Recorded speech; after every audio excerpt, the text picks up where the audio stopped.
put this up so you can study it a little bit. We'll talk about it in a few minutes. So, today we're going to start talking about, last time we started talking about the church at Thyatira, and that represents the Middle Ages from around 590 all the way to Luther. So we'll be at it a while. But the Western Church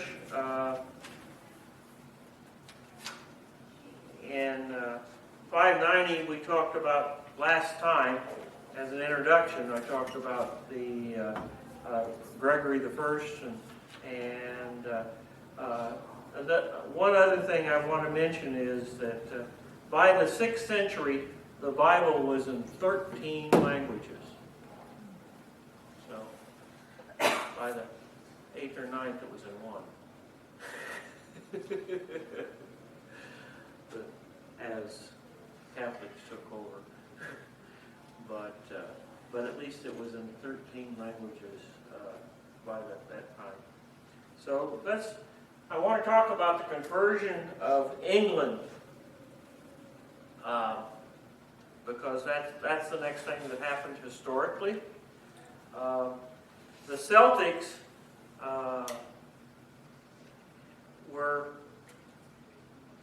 Romanized in the 1st century, so they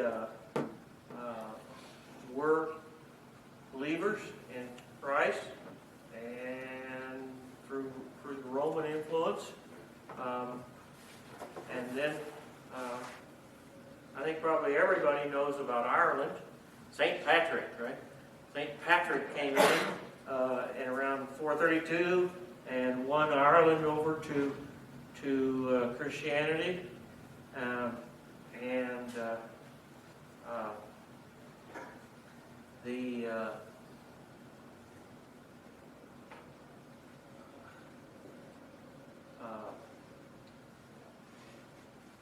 Scotland was won over in 593 by Columbia, and he also formed monasteries at Iona.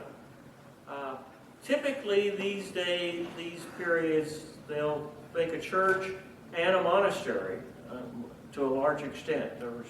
There was kind of a connection between them, although they operated pretty much independent.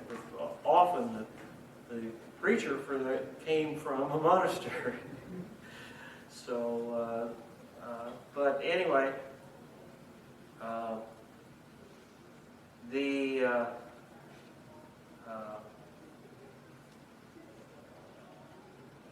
problem was that when the Romans left England, the Anglo-Saxons moved in and brought their own religious practices with them, which weren't Christians.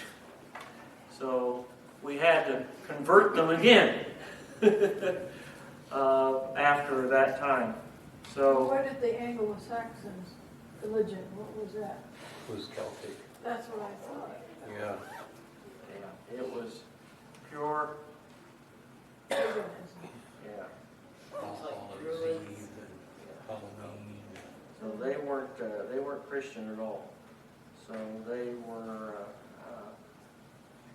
they destroyed with pagan worship the church at that time. Now they didn't physically destroy it in the sense of buildings or things, but they did they didn't really come in and battle.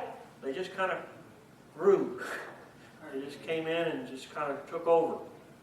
And so they... Where did they come from? I'm not sure. They came from German area. Countries weren't really the same as we have now, so, but they were just, they just came in and kind of went across, and they'd been stopped by the Romans, but of course the Romans in 476 Rome wasn't there to defend Britain, and Britain then got run over by those. The pagan Anglo-Saxons, they just kind of grew there. And we talked last time about the fact that the Rome sent Augustine of Cambridge in with about 40 other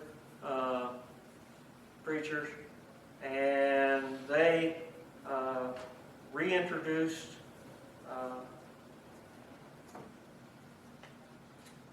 Christianity to England. Now, of course, that just didn't happen automatically. But luckily, Ireland wasn't invaded. Okay, so they stayed like they were. But King Athelbert of Kent was in South Britain, and he was baptized in 601. Now, he was a son of a Saxon king that had lived on from 580, and he married a Christian daughter who happened to be the king of the Franks, the daughter of king of the Franks. So he married her, and she brought along her chaplain. And his name was Luithard, and he restored the Roman Church of the Canterbury, which had been idle for 200 years, but the church was still there, and he restored that church and won over her husband. So that was, and so that took care of the area south, okay, in Canterbury, and he became basically the first Christian king of England. So they didn't have kings so much before. So he was really considered that. However, there's Northumbria, this area right up here. He only came across here. Okay, that's his control. So there was another king, and he was baptized in 627. And guess what? How his happened? He happened to marry another Christian woman, daughter of the King Ethelbert of Kent. So this time, Kent had been Christianized, and which is the south, and he married the daughter of the king down there, and guess what? She brought her chaplain along. They're smart women. Yeah. A year later, from when she came on board, there was an assassination attempt for that king, and there was a daughter born, and so he decided that based on the trouble he was in, he better convert. So he did. But he had a condition. He promised to become a Christian. He's talking to his chaplain, right? Her chaplain. And he said if he won this battle over against the West Saxons, then he would become a Christian. And he won, and he was sanctioned. So that was his Christian, and he became a big king, a large area, a king of a large area, and so we had kings both the north and the south at this point, and so basically England itself was considered to be Christian because of the expanse out of those two areas. Okay? Now, as I said, That's in the 6th century or the 7th? Yeah, it was in the 6th century. It was 7th century. 7th century. 600s. It's always crazy that when you say 600, that it's the 7th century. Yeah, mathematically, it makes sense. Yeah, it does. But anyway, yeah, it was the 7th century. Okay. Now, Ireland had been on its own now for hundreds of years. It was Christian, but they developed all their own rules and their own times to worship and stuff. And so there was a conflict between the Christian church in England and the Christian church in Ireland. Okay? And there was a gal by the name of Hilda. You might have heard of her. Anyway, she argued at they got together in a conference to try to reconcile. Part of the problems was the monks could marry over in this Ireland, and Easter they celebrated at a different time. The hair was cut differently. All kinds of strange things. And the Roman Catholic form won out. So they were to change to align themselves with Rome. And that was in 663. And Theodore, the king at that time, organized a church and started some schools. And so Britain became a shining star for Rome. They supported the emperor. They sent missionaries to convert the Germans. They convert the Vikings, the Norwegians.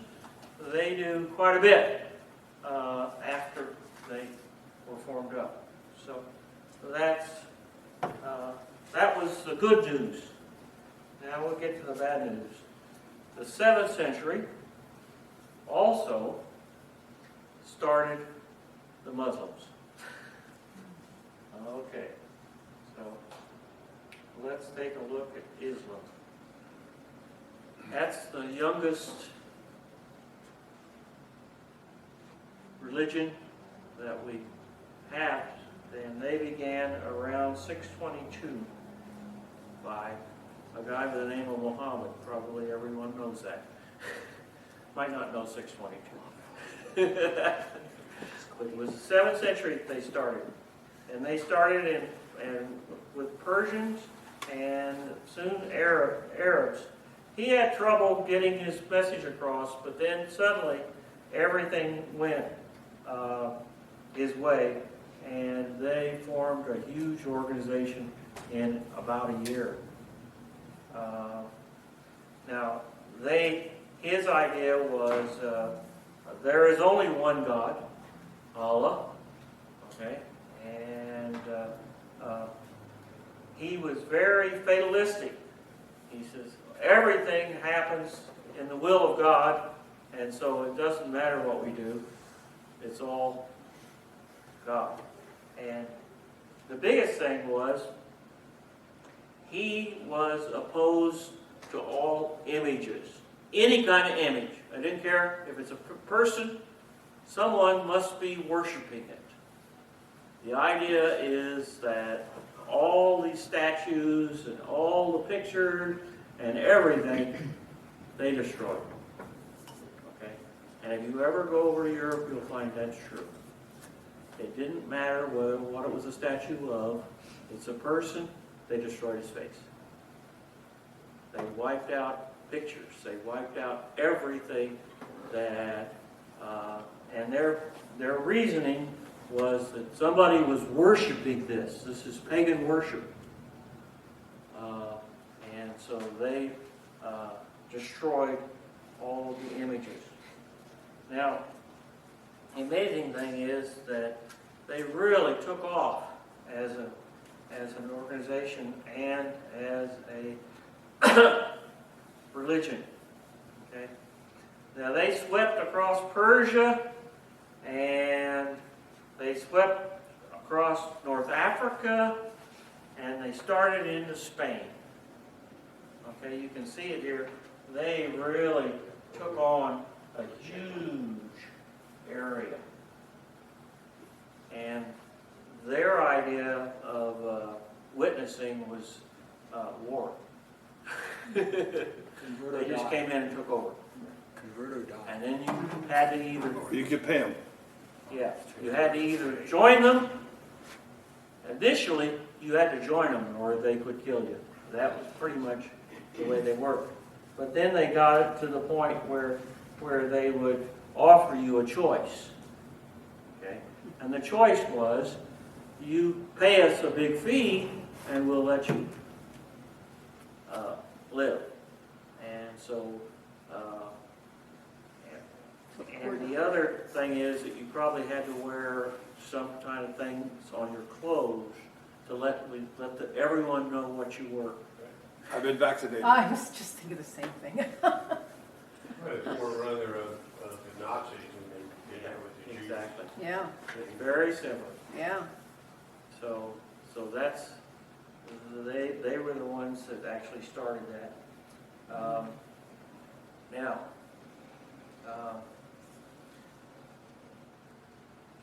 Persia and the empire were fighting at that time. Okay. And so they got involved pretty early on. And the empire, meaning Constantinople, managed to keep them off from that side. And then they came all around. They came across Egypt so fast, it's amazing. They went across there in just a year or two, and they came up here. And they took over part of Spain.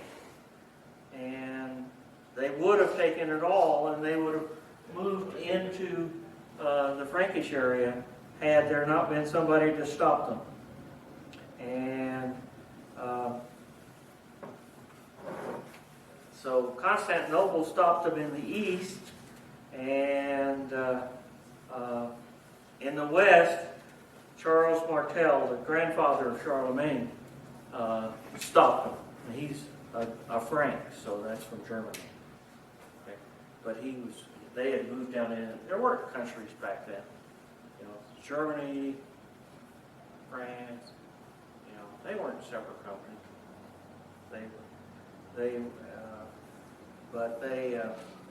He stopped them.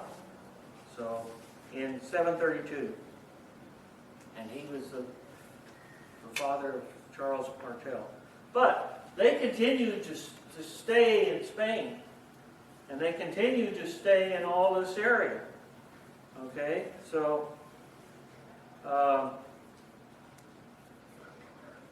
they also conquered, guess what? Jerusalem. They went down here. They took over this area too. Okay? So they conquered. Oh, yeah. Don't want him to go down. You're his helper. Go on a trip? She's doing Yeah, her job. so they conquered Jerusalem in 636. And they started building themselves a big building that you might know of. Dome of the Rock. The Dome of the Rock, yes. They had that built around 688 to 691. They built it.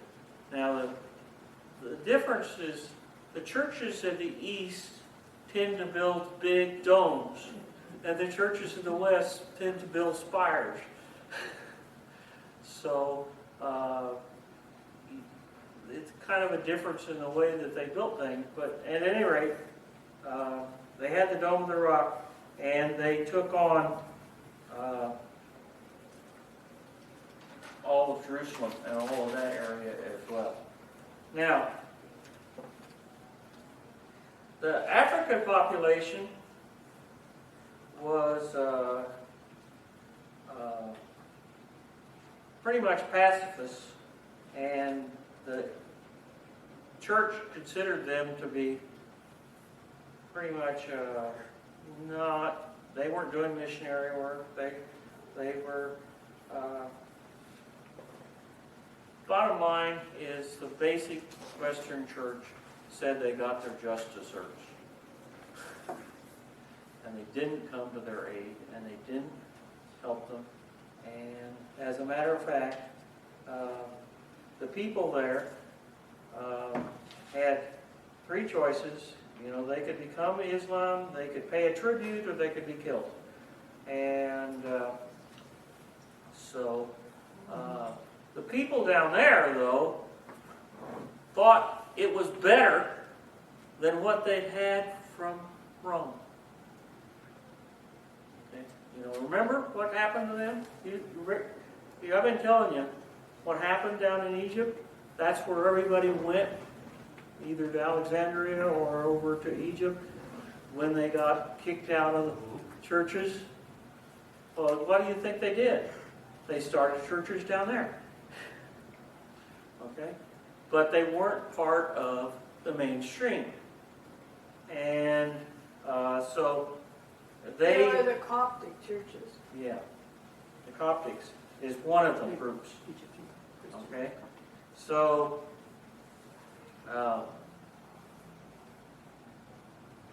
one of the ones was, remember the idea of Arianism? They believed it down there, and so they were okay with just paying a tribute to them. They figured that's better than what they were getting from the West. They were getting some attention, I guess. And so they considered the Africans viewed the Arabs as a better choice than they had before. So that set up for the golden age of the Arabs. They moved all the way over into India on the east, all the way over to Spain on the west, and all the way through North Africa. Okay? Now, so there, as we say, they were stopped in Spain, but we'll return to them a little bit later, because the fact that there was churches there is going to be important later. Okay? Because there's still churches there. Not only were there churches there, the Jews were there too. Okay? And they allowed them the same arrangement. Okay? As long as they were willing to pay their tribute, they were allowed to be there. And of course, they ran the cities. You know, the Muslims ran the cities, and the country, but they would allow them to exist as long as they were paying tribute and wearing the badge. So now, let's talk a little bit about the Eastern Church, which is still there. It's in the dark area, Constantinople, Nicaea, Ephesus, all of that area there in the Eastern Church. And there were some differences with the West at this time. For example, they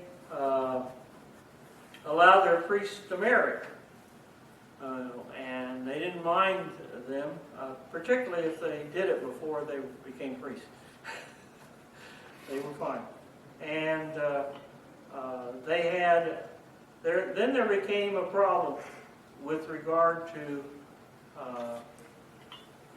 their worship in their church. Now, here it is. It came about this way. Guess what? The Muslims hated anything with faces on it, destroyed it. So they got to Constantinople and they told him that they were worshiping idols, and the church leader decided they were right. And he decided to wipe out in the church, and the women revolted. And his whole point was that he believed the Muslims. And it's what they call the iconoclastic problem. The Muslims called Christians heathens because of the icons, or the painting, or the pictures. Let me send you one around the room. I have one. So that was a real problem then. And they had to call a conference to try to resolve the issues of this iconoclastic problem. Did they do a lot of mosaics and things like that? Pardon? The Byzantine Church, didn't they do a lot And of a lot of mosaics? churches that have that kind of stuff. Oh, Christian motif? Yeah, they did. They did. They, unlike the way that the West did it, the Catholics, they built really beautiful statues, right?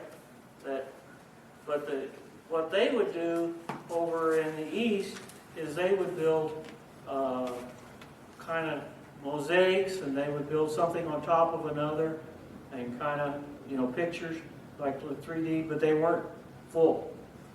But Reliefs. yeah, so they would do reliefs and that sort of thing. So, but they, and as I said, the women revolted. So they had a council, and they called it in 787. And the outcome of that was that they could venerate pictures, but they didn't worship pictures.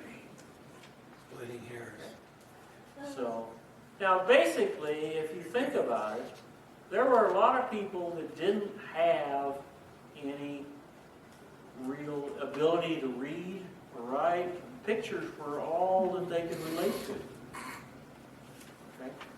So they weren't really worshiping the picture. The picture was just there to remind them of something. And there was pictures, they had pictures of the saints, and they had Jesus, and they had pictures. And they also had a statue that was in the middle near the front door as they came in. So basically, there was a different attitude with regard to the East and the West. And the East was what, because of this Muslims, they really had a problem. And so, anyway, as they decided that they could venerate pictures, or they could use them as reference, to look at, but they weren't worshiping them. And then it became okay. And Well, it's like a picture book, only it's on a large scale. yeah. So, actually, there was a Bible that was actually built around 600 that was a picture book. It was for people who couldn't read. It was just... But to some extent, they took it a little further, because I remember growing up in the Greek Orthodox Church. Uh-huh. When you walked in the door, on the left, there's the icon, the picture. You would make the sign of the cross, and you would kiss the picture. Yeah. So they did more than just look at it. Yeah, I know. Yeah, And they actually did that sometimes when they went to someone's home. Yes.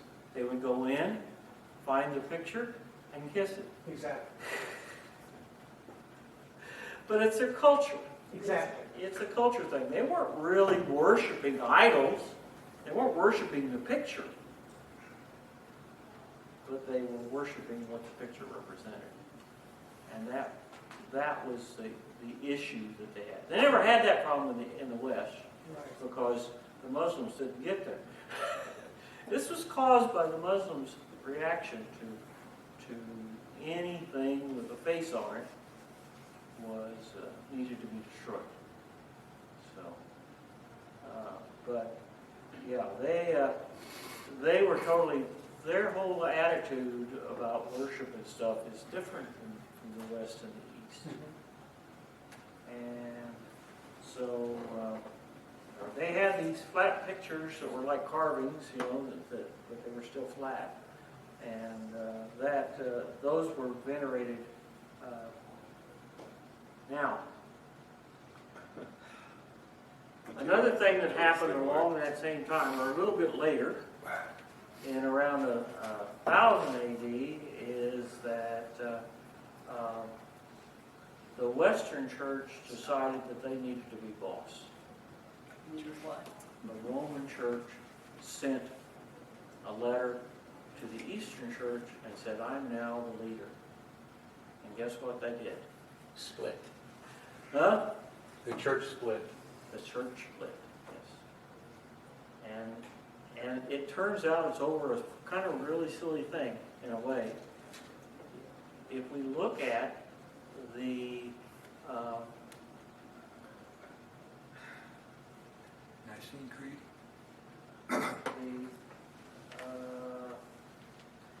He didn't hear you. Creed, and it says, the Holy Spirit comes forth from the Father, and some Catholic church in Spain added, and from the Son.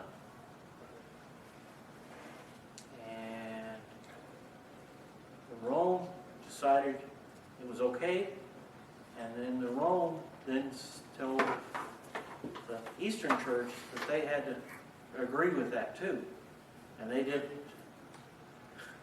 So they excommunicated each other. And they split completely.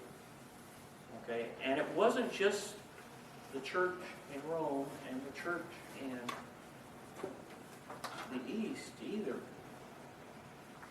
It wasn't just that church, because they had all kinds of churches that were around them. And in some cases, in Italy, they had churches that belonged to the East, and Italy had churches that belonged to the West. I mean, and You're right. We're completely split. Constantinople and Nicaea, they had churches that belonged to the West. So they had, the churches were just spread out. And, but they, at that point, they put a thing on the wall called a bull, you know. Anybody, you've heard of those, right? Papal bull. Nailed a bull to the wall. Now, that wasn't an animal. We get the word bulletin from that word. Okay? So it's a bulletin. We call it a bulletin. They call it a bull. Okay? So, and they completely split. And they didn't get together again until 1965. That's how long it's been. Okay? So that split. Now. There's still a stark division between. Huh? There's still a stark division between the East and the West. Yeah. But they, in 1965, they were acknowledged at least as being a Christian church by the Rome, by Right. the Catholics. Right, but they don't necessarily submit to the Pope Oh, no. as the head of the church. No one, So that has never That been never changed. reconciled. that's it, yeah. But They, Yeah, it was that's a basically good- the good for Roman them. church that offered them back in. Oh, yeah, well, the Pope has done that over the last few decades to the Protestant church too. We're the quote-unquote separated brethren, and hey, if you want to come back under the umbrella, we'll welcome you. Well, no, thank you. Well, why don't you come over and visit us? You know, Jesus Christ is still the head of the church. We will get there, but in 1965, but we're a long way from there now. But they weren't the only Eastern church either. It wasn't just them. There were other Eastern churches. We talked a little bit about the Coptics, you know, the ones down in Egypt. But there were others too. Okay? The Eastern church, when we say Eastern church, we don't necessarily mean the one in Istanbul. You know? We don't necessarily mean that one. There were other Eastern churches.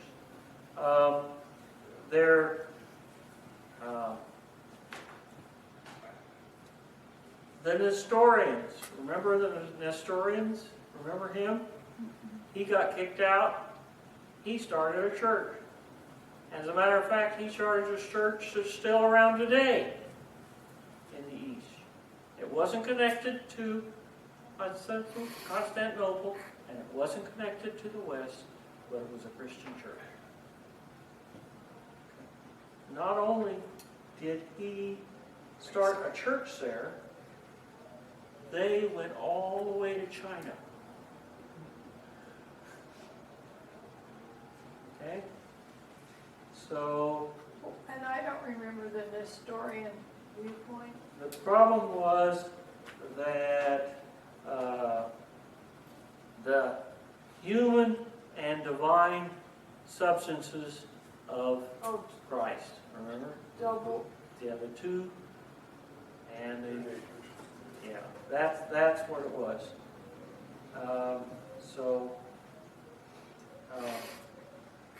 Nestorius had been a patriarch in Constantinople in 428 when he started that, but then he got kicked out.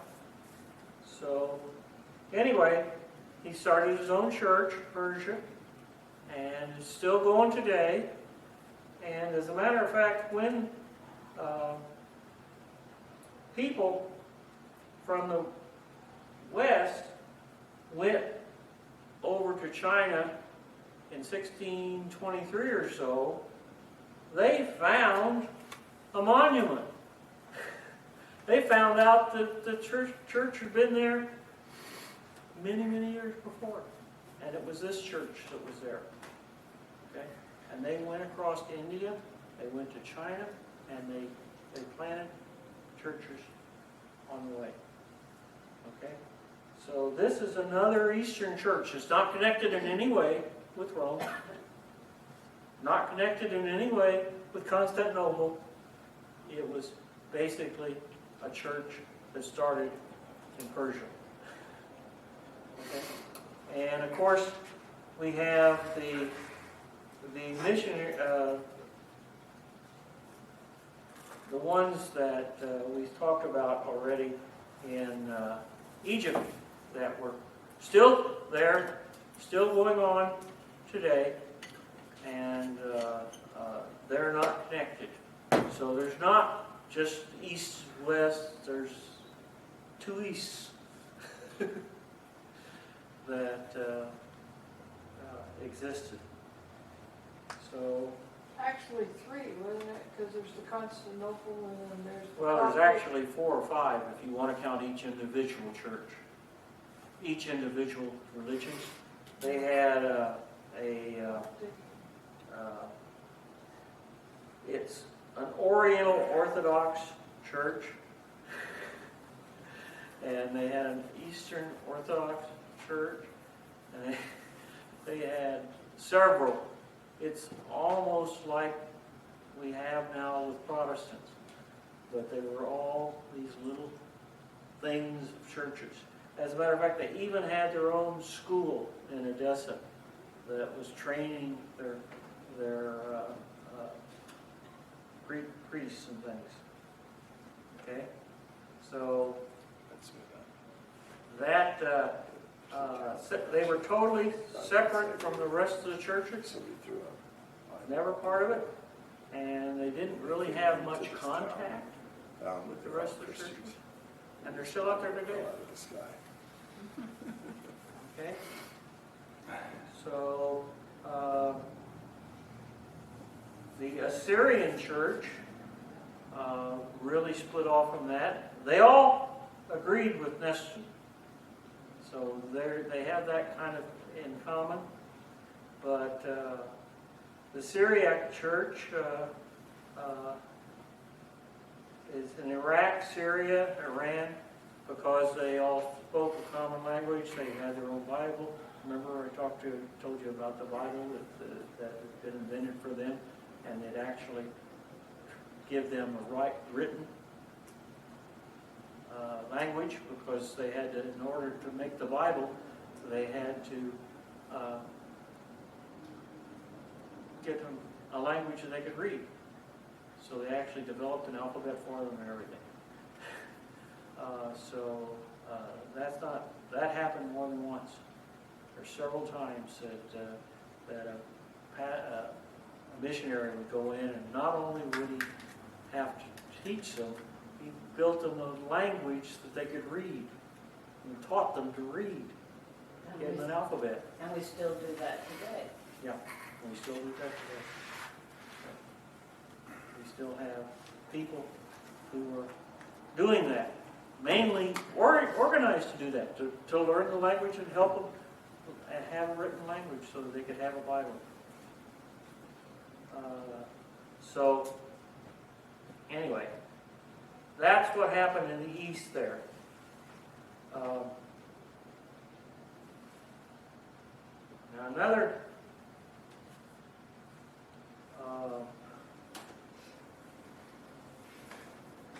thing that happened, let's see, we've got Constantinople, it's now split, everything is split, but we're going to back up a little bit because I jumped to 1054 when I said they were split, so we need to go back to 700, 800 or so.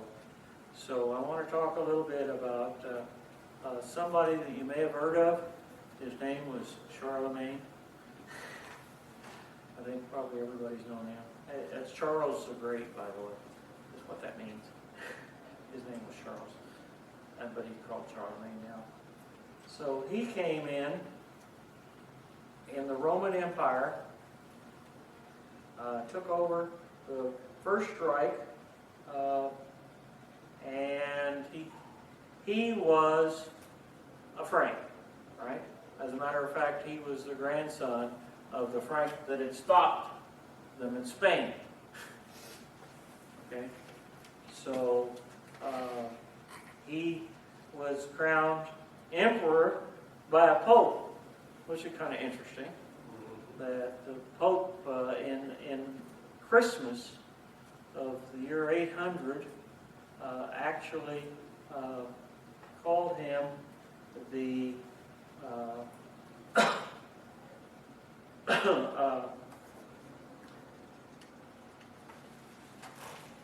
Holy Roman Emperor. And now he had already kind of pretty much taken over most of the area. Now remember, we don't have countries, but he took over the area of France and a little bit of Spain and Italy and Germany. Okay, and he kind of took that over. Now, but he was a Christian. His father was a Christian and his grandfather was a Christian. Okay, his grandfather was the one that stopped the Muslims, so he was in a line there. But he actually took over basically all of Western Europe.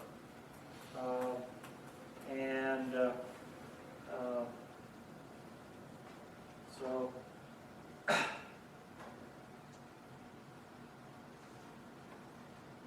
that is Charlemagne. Now, what he did was pretty phenomenal. As a matter of fact, I would consider him to be the person who really made it the modern age came out of his period of time. He was only there for, 40 or 50 years, but that's, he did a lot. Okay, he started schools at the monasteries, got them going, and made them teaching for everybody, not just for the people, but he could get them to teach languages and teach stuff out to the citizens. He got a request from the Pope in the late 700s to stop the Lombards from invading Italy, and he did that. He took over the Lombards, and they became under his supervision. So he had the Franks, and he ruled from about 768 for the Franks and 774 for the Lombards. And he had what they called a Carolingian Empire. Carol was kind of like his name, Charles. So anyway, but I can tell you, he did a lot of things that really modernized things. He had a guy by the name of Alcuin of York that came down from England with one of his guys, and he helped develop lowercase letters in the alphabet.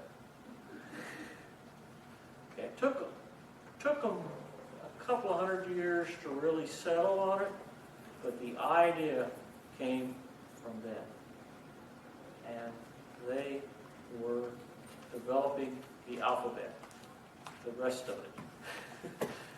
And of course it was Latin, but he developed the lowercase letters and stuff. And it came about because in the monasteries, they were having trouble copying the Bible.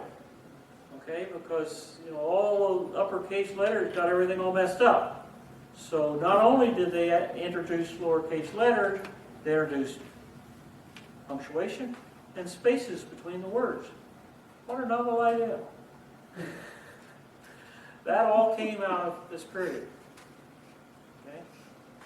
Another thing you might be wondering about, probably not, but it was Charlemagne that came up with numbering systems on streets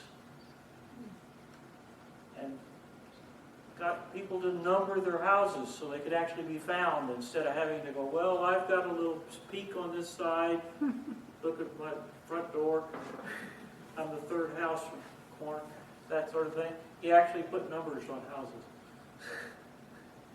Okay? And another interesting thing that he did, he gave people last names. Those all came out of this one guy.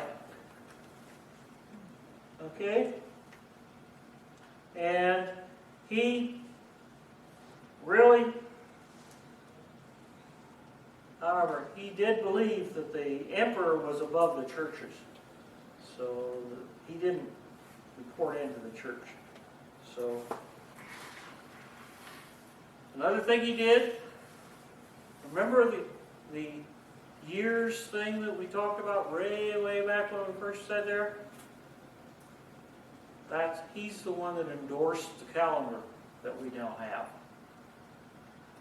That has, the years, BC and AD and all that stuff that we have now. Yeah, he endorsed that. Remember, it was done back in 550. I told you that in the first week, maybe you forgot. But at any rate, he endorsed it so that the calendar, the modern calendar, modern writing, about modern everything came out of him and his period.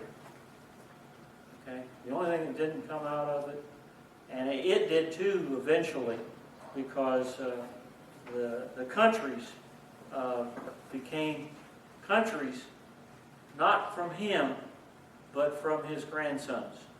He was a Frank, so the Franks had to divide up. They had to divide up the their property when they died.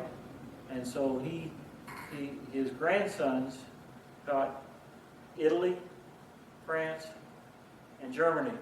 So they got 3 pieces, and that's how those states got defined. They weren't states yet, but they were defined as states, defined as so you can say everything happened as from Charlemagne, if you really want to think about it, as modern things.